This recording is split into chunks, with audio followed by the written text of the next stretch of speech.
executed, so we should be okay.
The Secretary, please call the roll.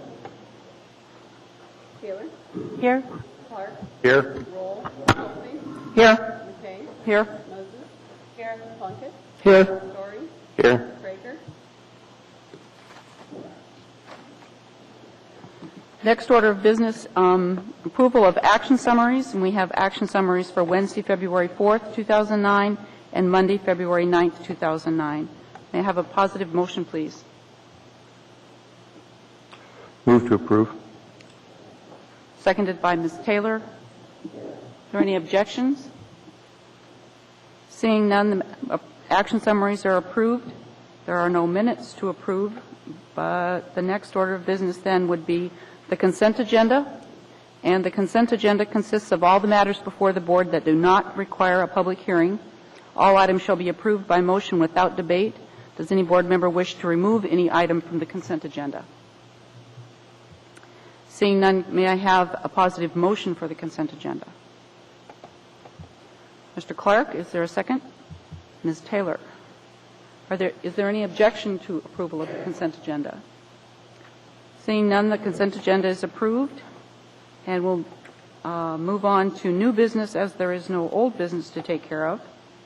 And under new business, the first case is case S11624-4, Blueberry Lake Subdivision. May I have the staff presentation, please? Thank you, Madam Chair. The request before the board for this subdivision is a variance request from 2180010, which requires right-of-way dedication, and that's the only request before the board. This property is Zone B3. It is occupied with commercial uses. A preliminary plat to combine existing lots 11, 12, and 13 was approved by the Platting Authority under the short plat process on January 28, 2009.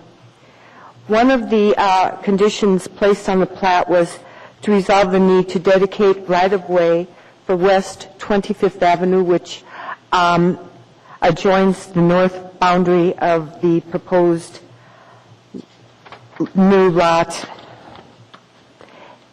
in Blueberry called 13A. Clover Lane, which is a dedicated right-of-way to a width of 20 feet, and West 25th Avenue is dedicated to a width of 40 feet. These lots, Blueberry subdivision was originally platted in 1941. At the time of the platting, some of the lots were already developed, and the 40-foot right-of-way was provided at that time, which was prior to the implementation of any zoning regulations for the city of Anchorage. So it has been developed for at least 70 years, and it has been in continuous development. It has been redeveloped over the years, where now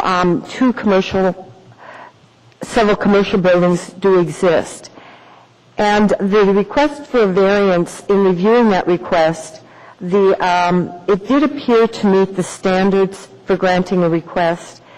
Given that the right-of-way was dedicated in 1941, it has been in continuous development since at least 1941, and strict imposition of the subdivision regulations to dedicate an additional 10 feet for right-of-way would result in the existing structures actually encroaching into the dedicated right-of-way.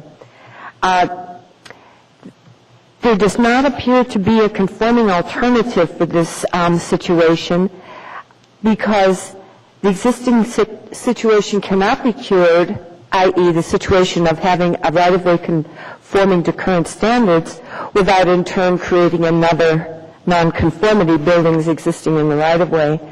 There is a considerable length of time, 70 years, that this right-of-way has served the property on both sides of West 25th Avenue. The petitioner has been maintaining, in terms of snow plowing, snow removal, that road. The municipality has not done so. And I believe Clover Avenue is treated as an alley and has a very low priority for street maintenance in terms of all the streets that they have to keep clear. And so that is the Clover Avenue also is being privately maintained. So without any conforming alternative, the review of this variance request did appear to meet the four standards. Therefore, the department recommendation is to approve the variance that requires 10-foot dedication for West 25th Avenue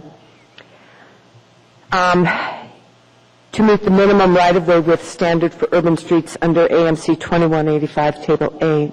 Thank you. Thank you, Ms. O'Brien. Are there any questions of staff? Seeing none, we'll open the public hearing.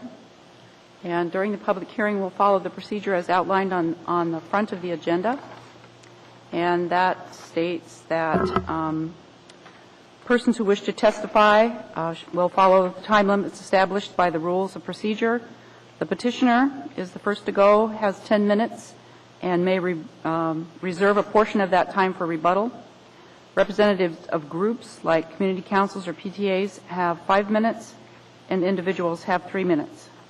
When the testimony is complete, you may be asked questions by the board. You may testify only once in any issue, unless you are questioned by the board.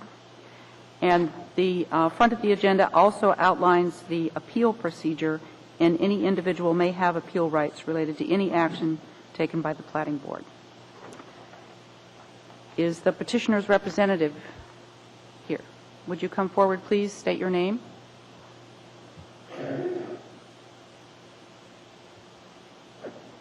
Madam Chair, members of the board, my name is Mark Eid, E-I-D. I'm with Centec Surveying and Engineering.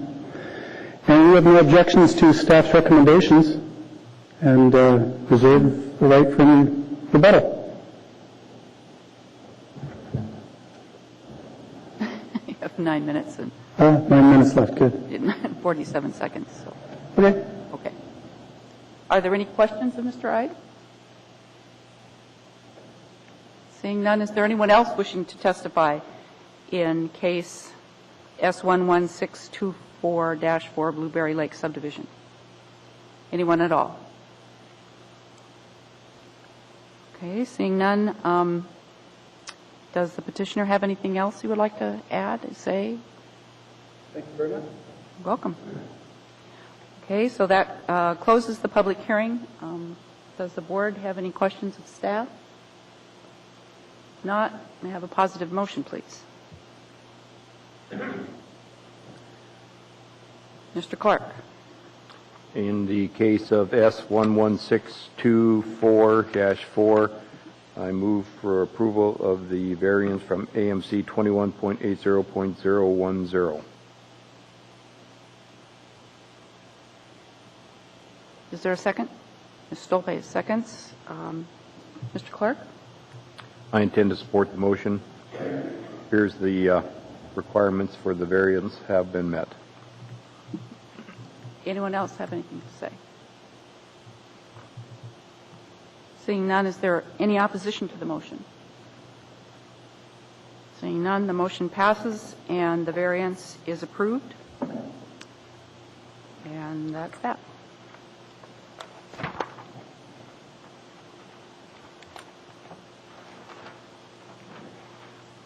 Moving on to the second and last case of the evening. Case S11720, Sand Lake Elementary Subdivision. May I have the staff presentation, please? Thank you, Madam Chair. This is a subdivision of one unsubdivided parcel into one tract or lot with a request to vacate a 33-foot section line easement along the south property boundary. This is a 9¼ acre site that is occupied by the Sand Lake Elementary School. The property is located on the west side of Jewel Lake Road and north of Strawberry Road. In fact, Strawberry Road does terminate at the intersection with Jewel Lake Road. It is on PLI.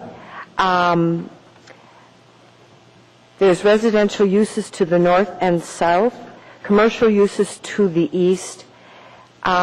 There is the Sand Lake Park that adjoins the west property boundary, and to the west of the park is Sand Lake. The reason for this particular plat at this time is that Sand Lake Elementary School is slated to be upgraded beginning in the summer of 2009.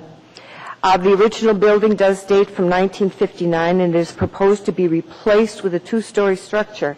There will also be some renovation of existing structures on the property. However, the portion of the building constructed in 1959 is to be replaced. There was a public facilities site plan review for the proposed construction project that was approved by the Planning and Zoning Commission. A copy of that site plan was attached to the preliminary plat, or was included in the submittals to the the board. Also, it is printed on page 66 of the packet, the site plan that was proposed, was approved by both the UDC and for landscaping and the site plan for the public facilities site plan review.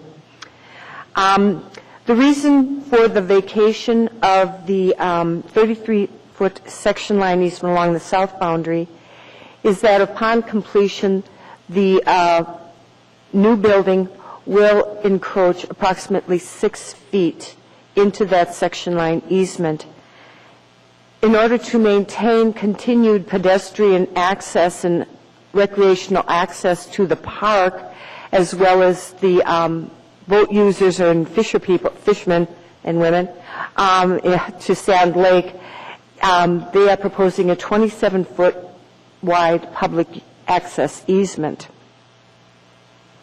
There has been some comments from the reviewing agencies, particularly Municipal Right-of-Way and the Traffic Department, and they were raising concerns that a 27-foot wide access easement may not be adequate to accommodate two-way traffic.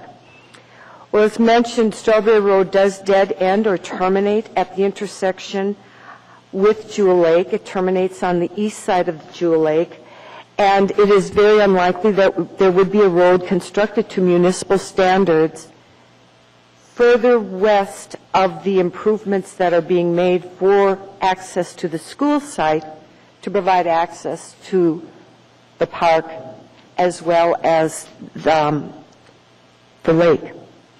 Now, traditionally, the people wishing to launch boats have accessed along the south property boundary. The school district has allowed parking for recreational users in their existing parking lot.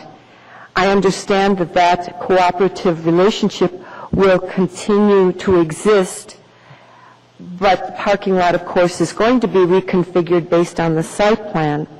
There are currently 3 access points to Jewel Lake Road. The approved site plan does indicate that the northernmost access will be a right-in only. The middle access and the southern access will be exit only. There is a different circulation pattern that is going on in the revised parking area.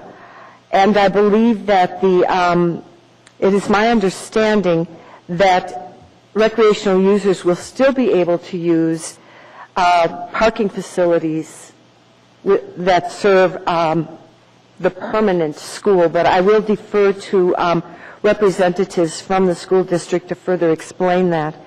I understand that I do need to defer to the school district's representatives.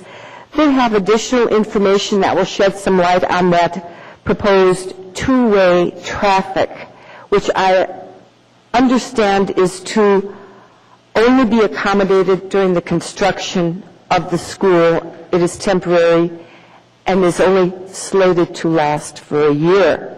The final site plan indicates that it's going to be exit only at the southwest, which will not interfere with the existing bike path or pedestrian access to the park and to the lake.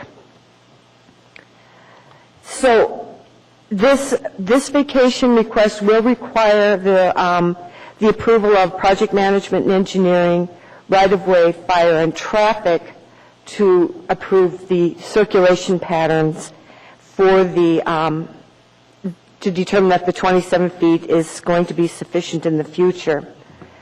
It should also be noted that if this vacation request is approved, it only addresses the municipal interest in that section line easement. The State of Alaska Department of Natural Resources has the ultimate authority, is the ultimate approving authority for vacations of section line easements. The school district has submitted an application, and they are working with the Department of Natural Resources. DNR will have to sign the final plat. The DNR process will have to be completed, and the signature shown on the final plat in order to be recorded without the section line easement. And I believe that the petitioners understand that. So the department, based on the approved site plan that was reviewed by the Commission and the Planning Commission and Urban Design Commission, and basically the non-objection of most of the reviewing agencies, does recommend approval of the request to vacate that 33-foot section line easement along the south property boundary, subject to obtaining the approval of the Alaska Department of Natural Resources and to recording a final plat within 18 months, and does recommend approval of plat for 18 months, subject to 8 conditions that are on pages 8 and 9 of the packet. Condition 5 does, 4 and 5 does address the concerns raised by traffic and right-of-way office, and it does note some drafting corrections. The warranty deed citation needs to be changed to a 50-foot right-of-way that was dedicated, not vacated, by the state of Alaska. And the applicant also does need to determine subdivision name and determine whether it's going to be called a lot or a tract designation. Thank you, Madam Chair. Are there any questions of staff? Madam Chair. Mr. Clark? Through the chair, and maybe this is addressed someplace and I just missed it. There appear to be 2 landlocked lots, or at least 1 landlocked lot to the south of the park here. Is that part of the park also that does not have access? I'm specifically looking at page 21 of the packet.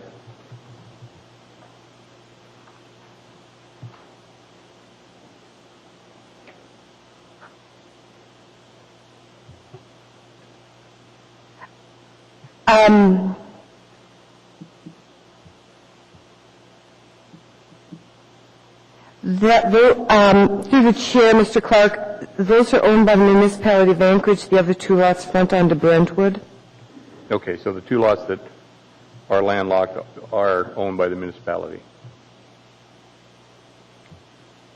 Correct. And there will be a 27-foot public access easement and the section line easement along the park property is not included in this vacation request.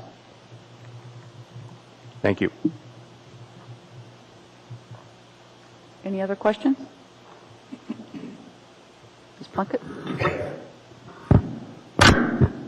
Is there, on the north side, there's also a trail? Is that trail going to stay as is that goes back into Sand Lake Park? I did notice on the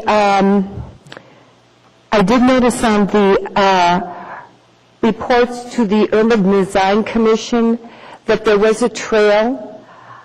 I looked at the conditions for the commission. They did not require an easement. If the trail to the going from east to west,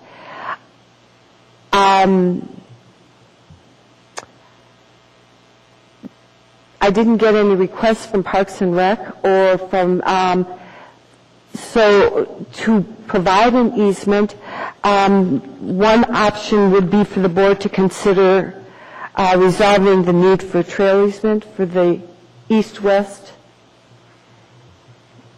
trail. It's not on the trails plan. So I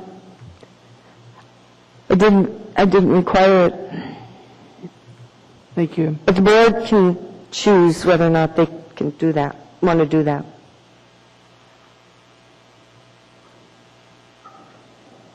Any other questions? Mr. Story? Yes. Is 18 months enough for DNR to process the vacation plat?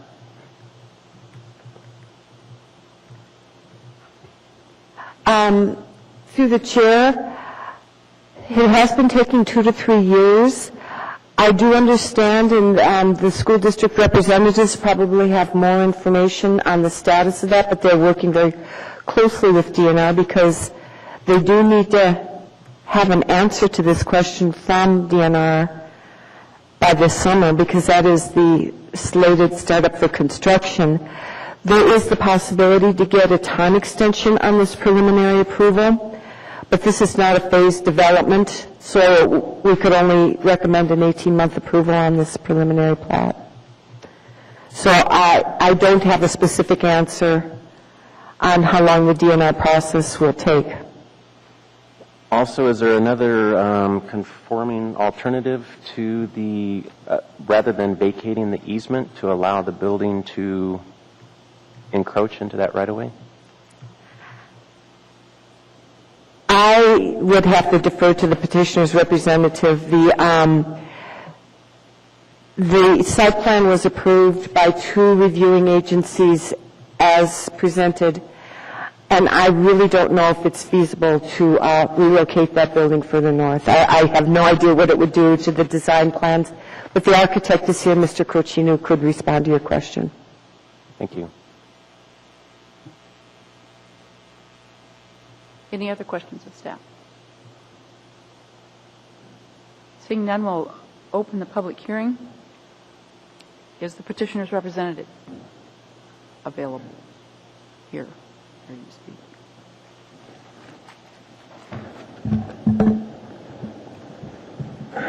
Hello, members of staff. My name is Chris Burt. I'm with FR Bell & Associates.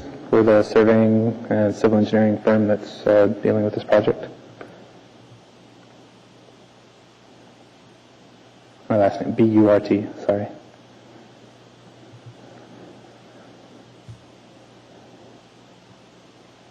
Go ahead, you have 10 minutes. Okay.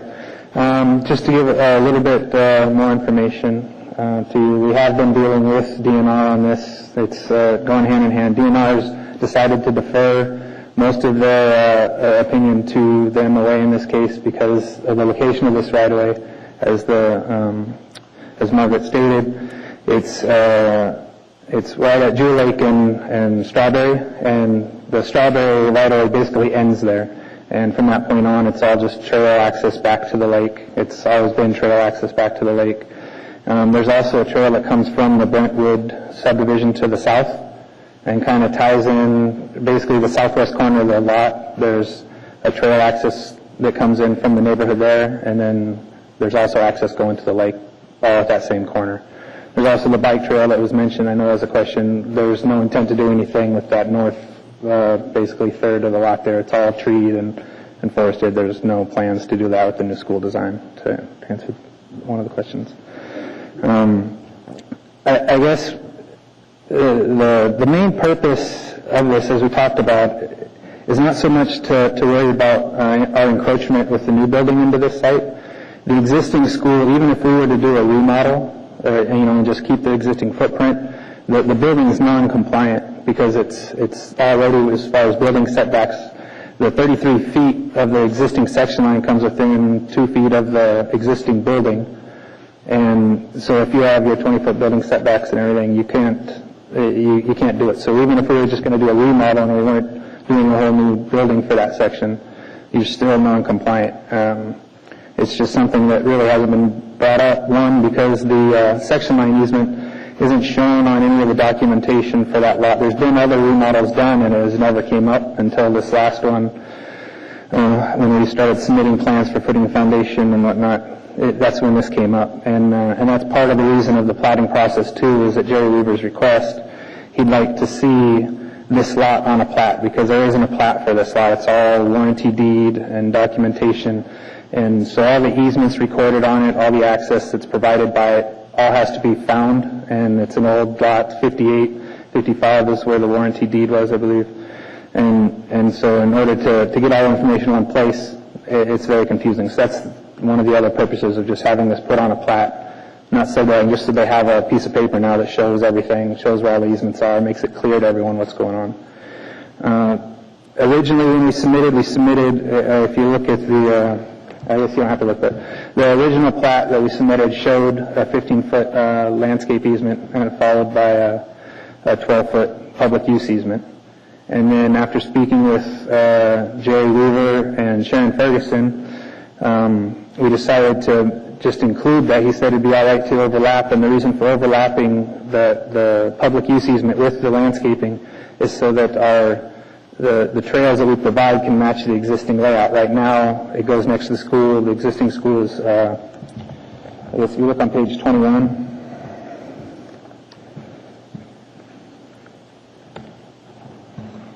and so the existing school, there's pavement along the Jewel Lake side. There's a small paved access to the back there. It's a 20-foot wide paved section that goes along the south end of the school, and that gives access. There's 3 portable buildings you can see. That's a paved area currently, and that's just kind of where the buses pull in and turn around, drop the students off, and then they come back out that pathway.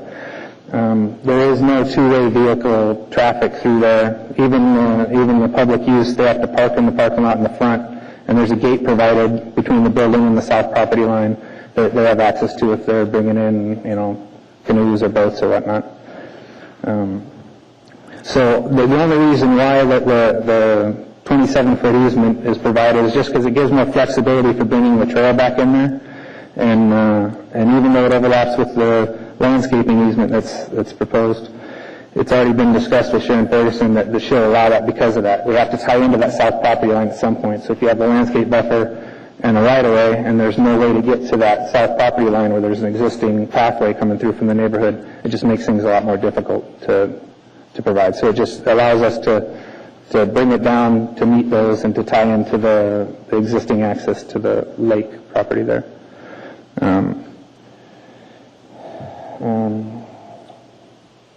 I guess that's it right now, if you guys have any questions. Any questions for Mr. Burt? Mr. Story? Yes, Madam Chair. Do you have enough time to get the plat in 18 months from DNR?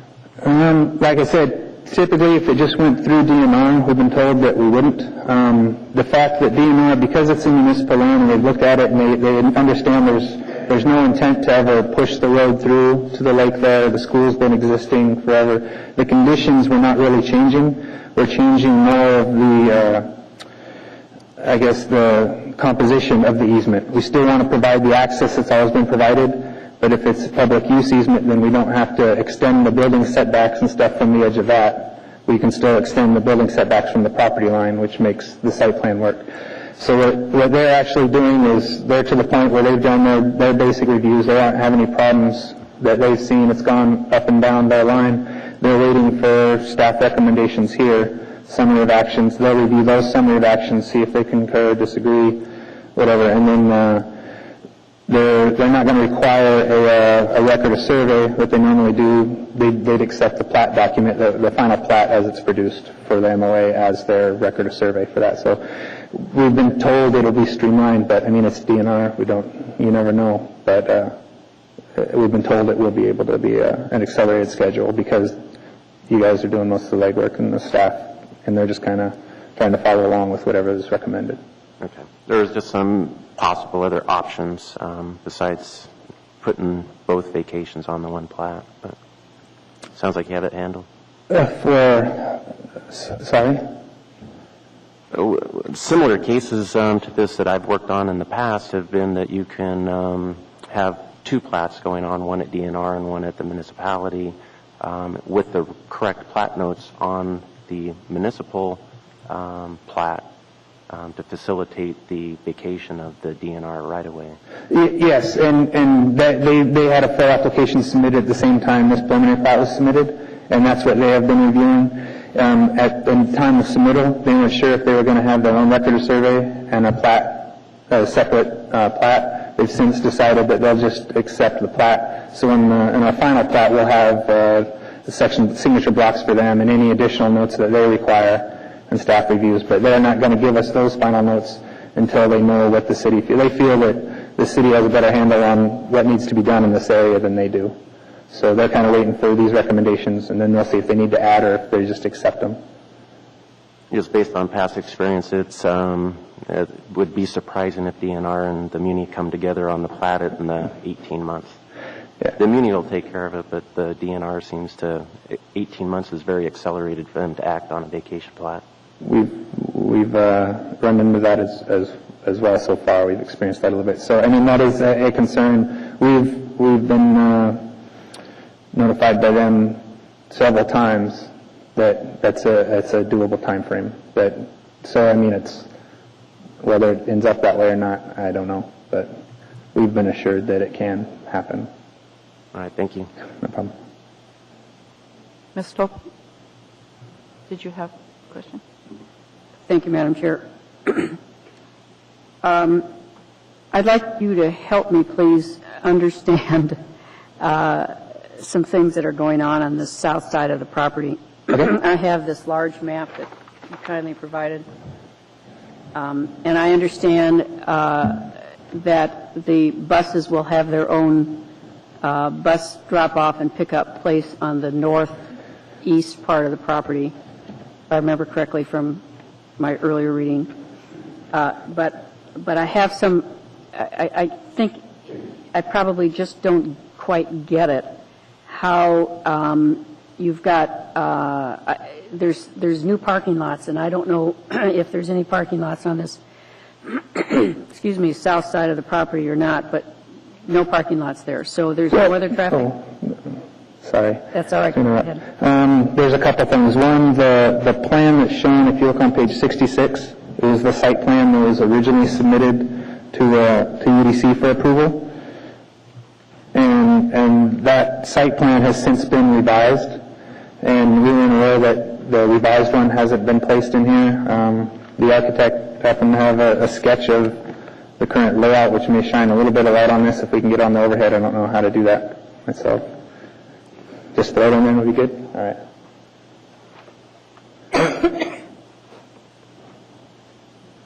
And zoom in out, pull it up. How do I zoom it back a little bit?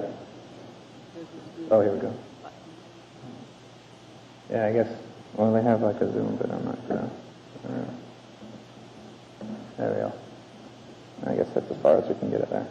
So what this shows, this is the front of the school area. The new layout, if you look on, I guess page 21 would probably be the best. That shows the aerial of the existing site. And if it's turned to match this view, you can see the new parking layout is very similar to what exists now. The biggest difference is that the school is shifted from this location, moved back. This is where the new two-story structure will be. And the bus turnaround is now in the front, so there's no parking area back in the back of the school anymore. And, you know, but that's the same situation before. The vehicles weren't allowed to park in the back and go down to the lake. They still had to park out front and then use the gated access to get back, so that's not changing. I guess, did that answer your question? Is that clear it up a little bit? That's the start of it. Okay. What I'm primarily concerned about is the way I read this, and I would certainly no one would ever accuse me of being an expert map reader. So there's a 27-foot wide public access, and that's to handle vehicles coming in with boats. And there's a bike path there, and there's a pedestrian walkway that comes in from Brentwood Circle.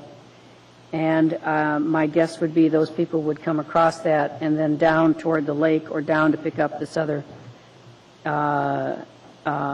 pedestrian walkway that runs pretty much parallel to the lake.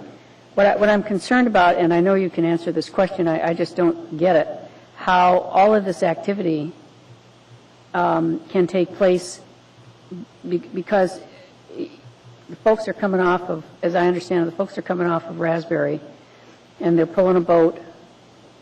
No, ma'am. There's no public boat launch access. Boats, when they're speaking of, are rowboats, canoes, hand carried into the lake.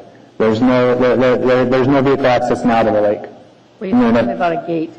Well, because if we look here, if this was the existing school, there's a gate actually right in the back corner here, and it's for the fire access gate and just school safety gate, so vehicles aren't back peeling out in nighttime.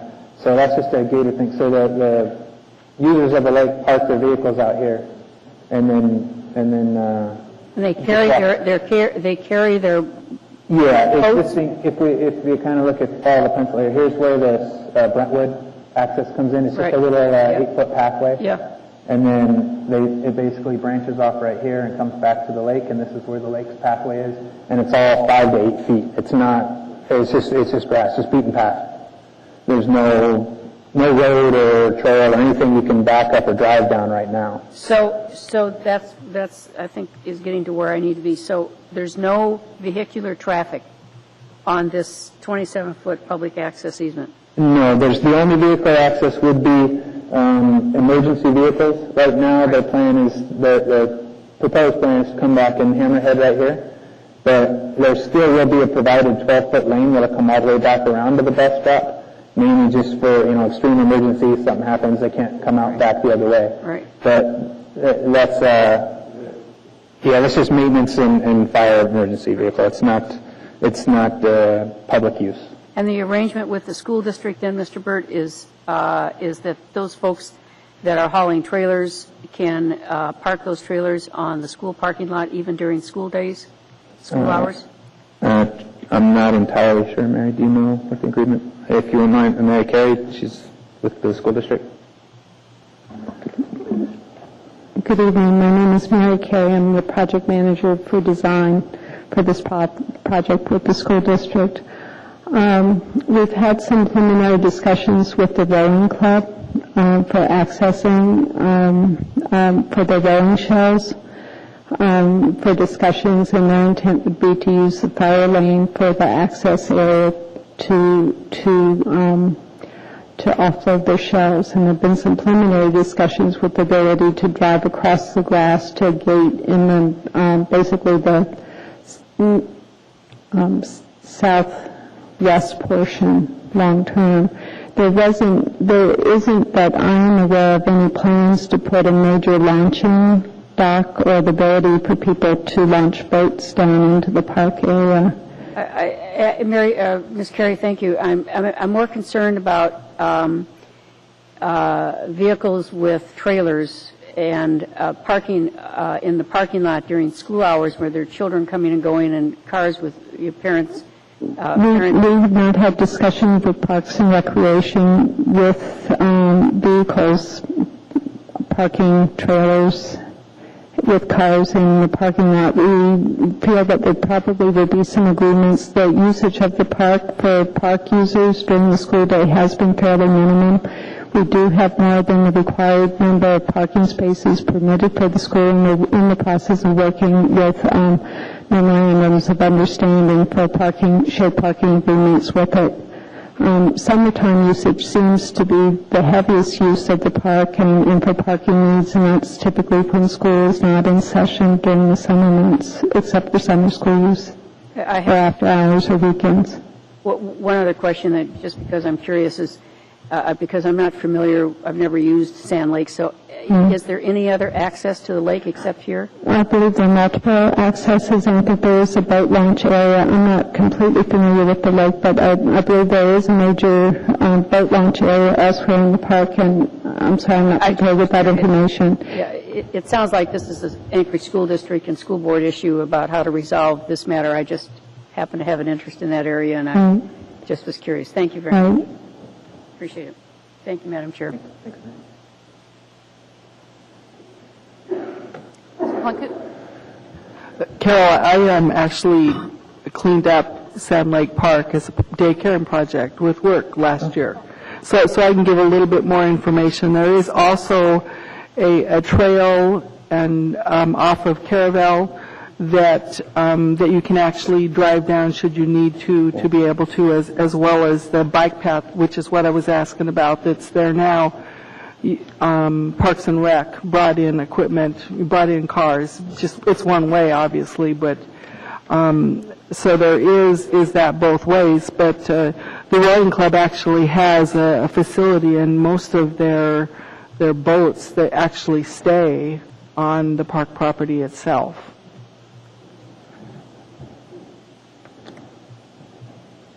Any other questions for Mr. Burt? Thank you. Is anyone else wishing to testify in this case?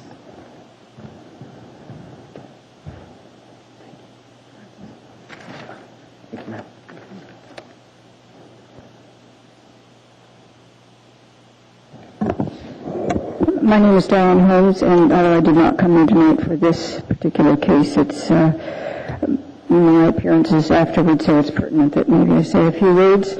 I think Ms. Plunkett's comment and concern is exceedingly important and would bear some consideration. Mr. Brown's comment regarding the parks plan and how the trails plan doesn't seem to have a trail in this area is really only part of the issue that is always before you, and that is the rest of it deals with, why isn't this, I know you can't see this very well, the rest of the issue that should concern you is also the 2020 plan and the policies that say that there should be pedestrian and trail connections in between residential subdivisions and new plats and replats. There's also the condition of, and certainly if you err on the side of caution, you could ask for this to be resolved. Perhaps there is no need for it, but do consider that Policy 13 also talks about new residential subdivisions shall be designed to connect to adjacent road and trail systems, and although this is a school, I assume it is a plat, and certainly all these concerns should apply. There may be reason for that neighborhood with children to use some sort of a very narrow right-of-way. Perhaps not, but I know the trail coordinator has been ill, and perhaps that is the reason there was no comment in the packet. Certainly we would urge to err on the side of caution and at least let the discussion be had on this. Any questions for Ms. Holmes? Thank you. Anyone else wishing to testify? Good evening, Commission. My name is Pat Cucina. I'm the architect for the project. And I guess without having what I would like, this is the upper one. This is the map that's in your packet.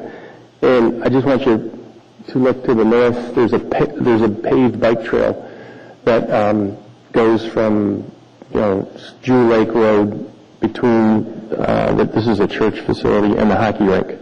And that's used for the neighborhood, the community. It's a continuation of the trail.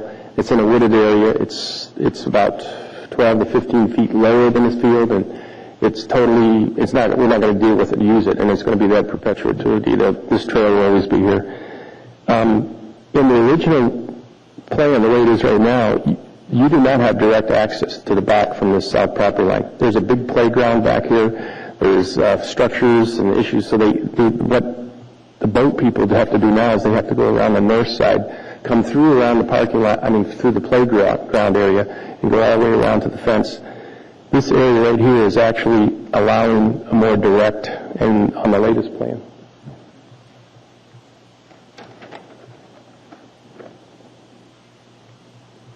It actually, we have, the plan now has been modified, and there's an area trail that goes all the way across here, and it ties in with this trail that Chris had talked about. So we are actually improving access to the back there for, whoever has to get back to the lake or et cetera.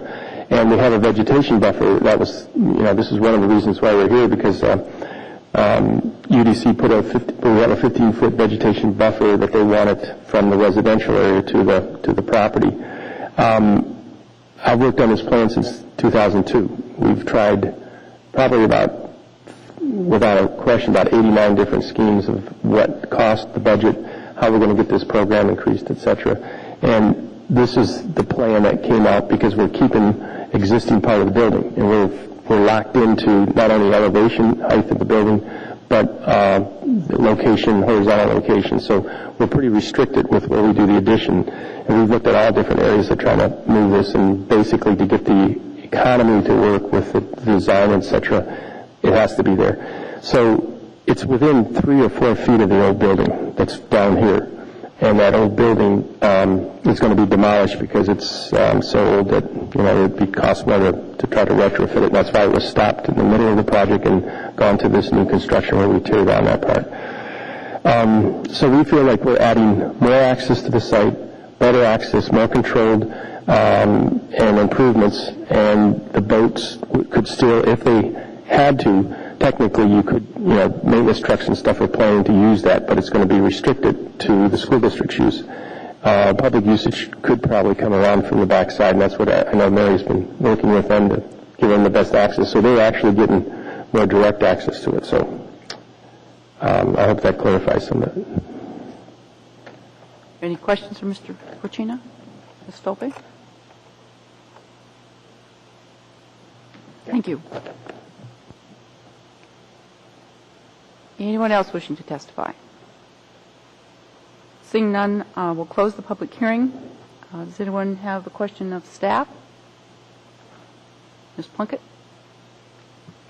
Margaret, on the trail, or that's the bike trail that's there now, that's actually shown on the map, as well as there are a couple of other areas that already go into the park. Because I had looked before and I didn't see Parks and Rec commenting on that.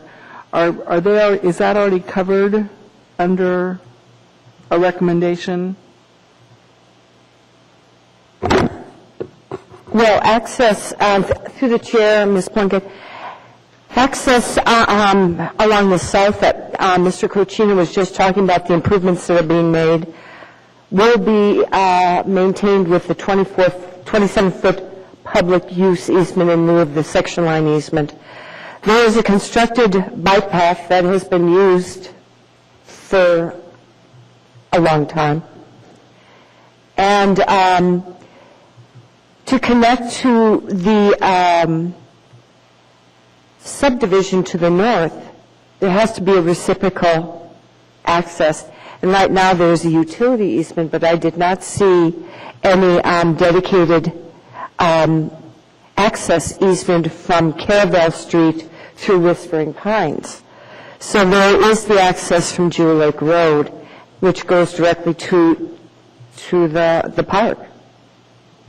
The paved bike path goes directly to the park. Now, as far as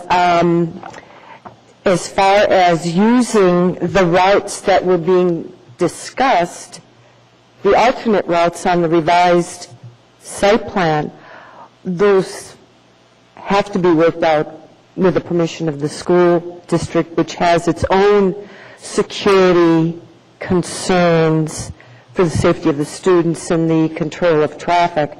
So there would be no thought of requiring any access. That does have to be worked out with the school district. And so connectivity to adjoining subdivisions does exist to the south with the plat that was created for Brentwood. But connecting to Whispering Pines, I did not see a reciprocal pathway or public access from Caravel to the constructed bike path when I looked at those plats.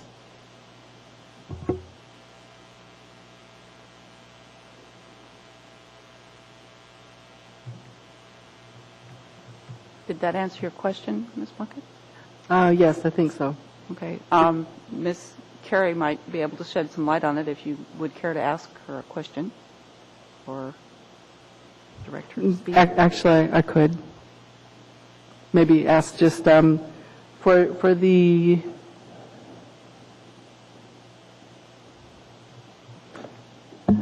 My name is Mary Kay. I'd like to refer you to page 12 of the packet.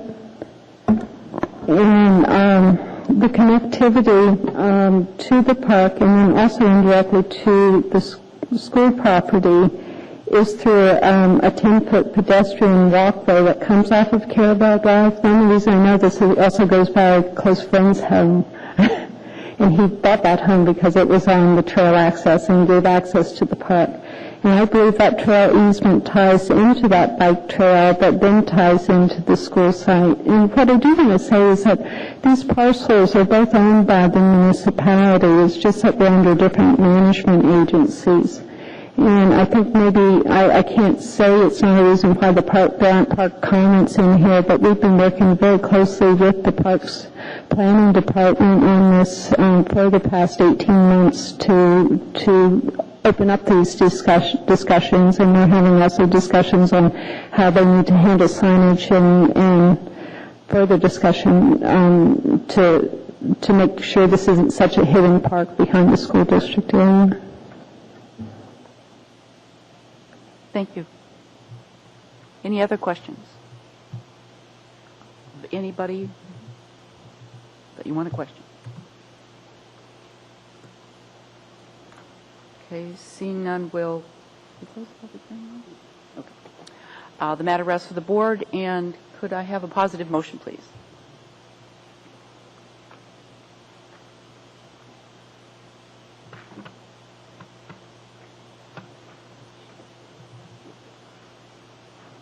Mr. Clark.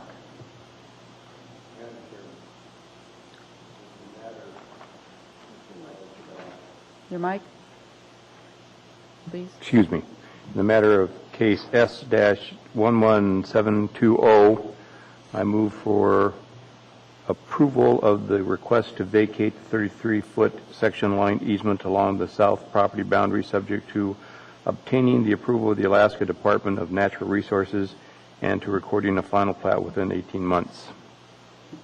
Is there a second? Ms. Taylor. Mr. Clark, would you speak to your motion? I intend to support the motion. I believe the need for the vacation is preeminent to this project going forward. Any other comments and discussion? Any objection to the motion? Seeing none, the motion passes and the vacation is approved. On to the plat.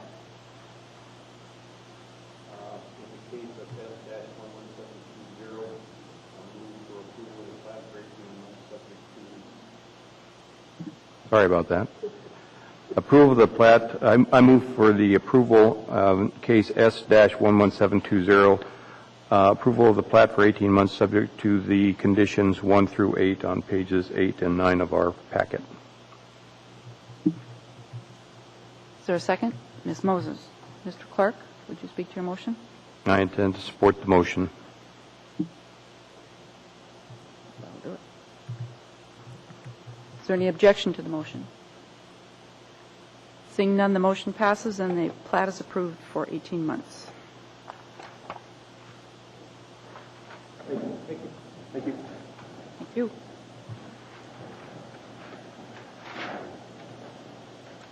Next item is appearance requests, and we have a request from Ms. Diane Holmes. And Ms. Holmes, you'll have 5 minutes.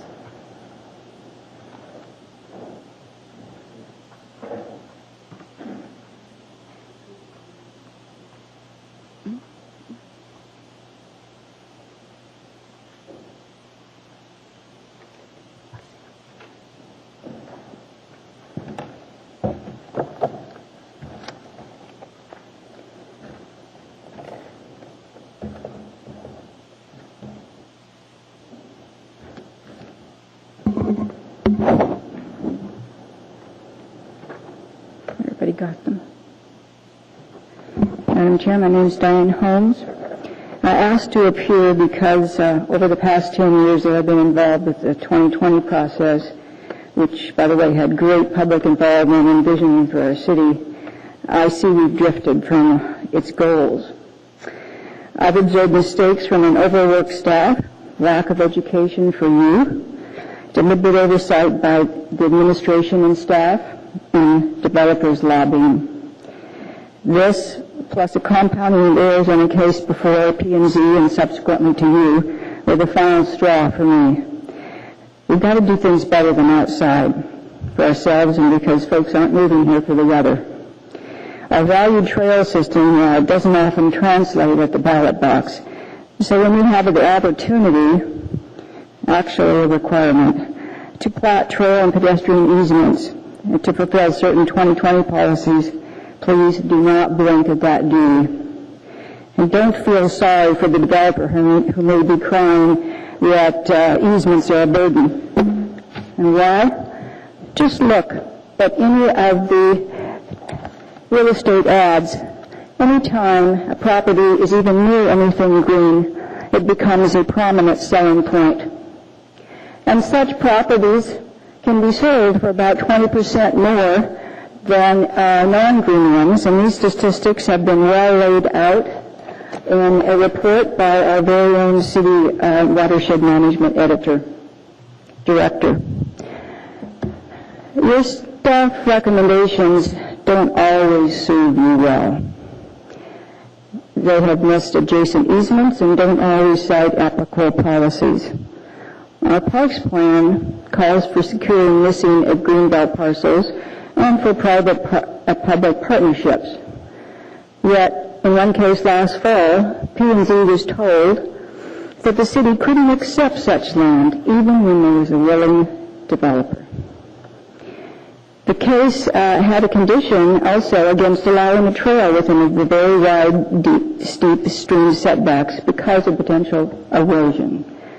Although attributed to watershed management, that condition was never part of their original request.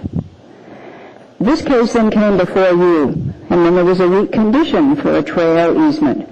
But the packet lacked the statement from the trails coordinator for an easement perpendicular to the stream, but citizens asked for it anyway. The developer was willing, but two statements on the steepness of the locale killed the deal, and that brings me to my point in the pictures. Never assume that a trail, that a slope can't be accessed sustainably. Trail design is a specialized profession. It's not available within Public Works or Planning Department. Few consultants have that talent either. So I'm asking you, this board has more impact on the way our city looks than any other board and commission.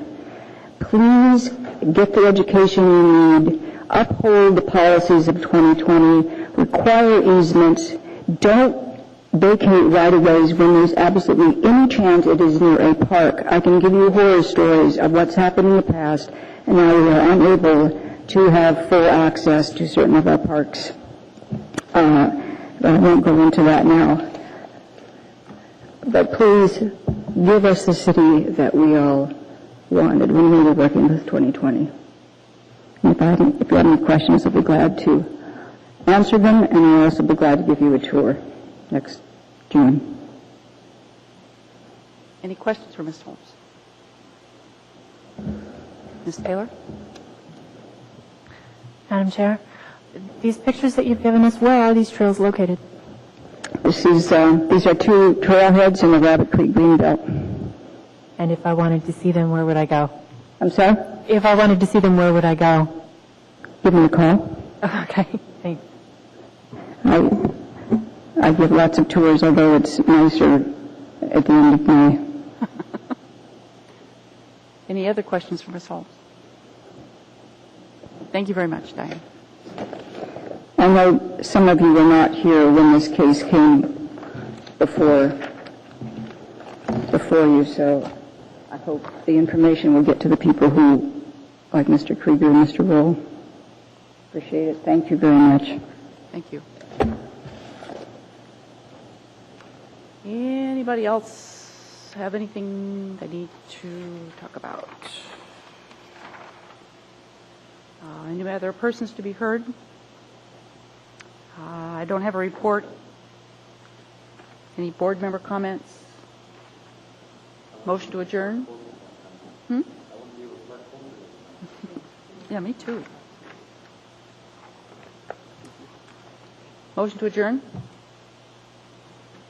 Thank you, Mr. Clark. We're adjourned.